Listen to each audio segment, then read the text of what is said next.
सांगणार की नाही आम्ही शिवाजी महाराजांचा इतिहास? सांगणार की नाही आम्ही शंभूचा इतिहास? सांगणार की नाही आम्ही तारा राणीचा इतिहास? आणि हे पण सांगणार की नाही जगाला की लाखाचं सैन्य घेऊन आलेला औरंगजेबाला जिवंत त्याच्या घरी जाता आलं नाही, त्याला महाराष्ट्र जिंकता आला नाही. शिवबा, शंभू आणि ताराराई यांच्यामुळे त्याला त्याच्या गावी नाही,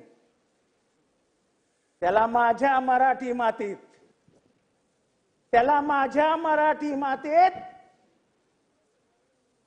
त्याचा थडग आम्ही उभारलं 350 वर्षापूर्वी. ती आमच्या शौर्याची निशाणी. आज जे म्हणतात ना की आम्ही ती कबर खोदणार आहोत, ते कबर औरंगजेबाची खोदणार नाहीत.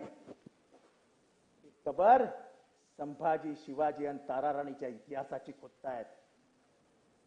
तुम्ही ती कबर खोदून शिवाजी महाराजांचा इतिहास पुसण्याचा प्रयत्न करतात. आणि हा अनेक वर्षांची परंपरा या महाराष्ट्रात आहे. या महाराष्ट्रानेच भास्कर केशव त्या कुलकर्ण्याला बघितला,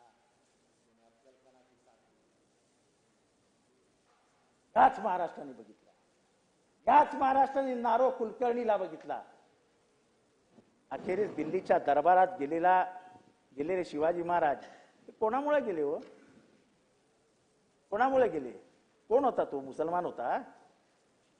मिर्झा राजे जयसिंग या राजपूत सरदारांनी पुरंदरचा तह केला आणि औरंगजेबाला घेऊन गेला. औरंगजेबाच्या दरबारात महाराजांना घेऊन.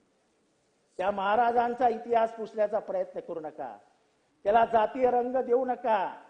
त्याच महाराजांनी केळशीमध्ये 722 एकर जमीन एका मुस्लिम संताला दिली. हा इतिहास पुसणारा तुम्ही. त्याच महाराजांबरोबर औरंगजेबाच्या दरबारात मदारी मेहतर नावाचा मुसलमान गेला होता. हा इतिहास पुसणारा तुम्ही. तुम्हाला काही पुसायचं नाहीये, तुम्हाला महाराजांना छोट करायचंय, तुम्हाला महाराजांची उंची छोटी करायची आहे. पण महाराष्ट्र हे तुम्हाला करू देणार नाही आणि म्हणून नको ते करू नका. ज्या राजापूरमधनं नाथपै आले, ज्या राजापूरमधनं मधुदंडवते आले, ज्या राजापूरने कधी आयुष्यात हिंदू मुसलमान वाद बघितला नाही, भास्कर शेठ त्याच राजापूरमध्ये 4 जण जाऊन दर्गा जाळतात. मला अभिमानाने सांगा असं वाटतंय बावनकुळेजी, ऐका, दर्गा जळत होता, मुसलमान घाबरलेले होते, कोणी जवळ जायला तयार नव्हतं. अखेरीस सगळे गावातले हिंदू बाहेर आले, गेले त्या दर्ग्याजवळ आणि आगी जळली. ही हिंदूंची ओळख आहे. वासुदैव कुटुंबकम असे म्हणणारे हिंदू आहोत आम्ही. ही परंपरा पाळणारे हिंदू आहोत आम्ही. बंद करावं, महाराष्ट्र जाळू नका हो, महाराष्ट्र लावून राख करून टाका. तुमच्यातला एक मंत्री कॅबिनेट म्हणजे कलेक्टिव्ह रिस्पॉन्सिबिलिटी असते ना, ही फक्त इतक्यापुरतीच मस्त मर्यादित असते तुमची रिस्पॉन्सिबिलिटी. मला साहेब तुमच्याकडनं जाणून घ्यायचं, एका कॅबिनेट मिनिस्टरची मर्यादा फक्त कॅबिनेट पुरती मर्यादित असते की बाहेर गेले तर तीच जबाबदारी असते? शपथ कशाला घेता? महाराष्ट्राची शपथ घेता ना. एक मंत्री उठतात, बाहेर जातात, आग लावण्याचा प्रयत्न करतात आणि मुख्यमंत्री महोदय काहीच बोलत नाही, कॅबिनेट काहीच बोलत नाही.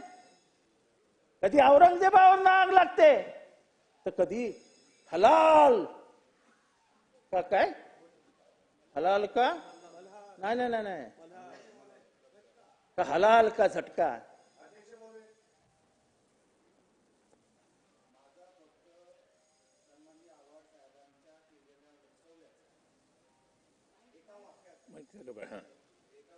अध्यक्ष मी कोणाचंच नाव घेतलं नाही.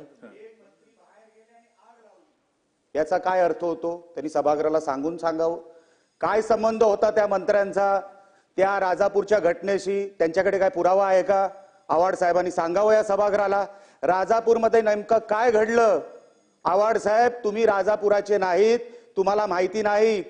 सिच्युएशन पहिल्या तासापासून कंट्रोलमध्ये होती, आउट ऑफ कंट्रोल नव्हती. तुम्ही एका मंत्र्यांवर आरोप करताय, तुमच्याकडे कसला पुरावा आहे का? सभागृहाला आव्हाड साहेबांनी सांगावं. पण माहिती आहे त्याच्यावर मला काही बोलायचं नाही.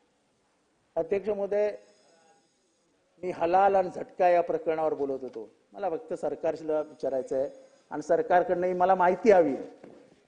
ही माहिती ऑन रेकॉर्ड मला हवी आहे की महाराष्ट्र आणि मुंबईमध्ये झटका मटणाची दुकानं किती आहेत. आपण काय खातो हे जर आपल्याला माहित नसेल ते दुर्दैव आहे.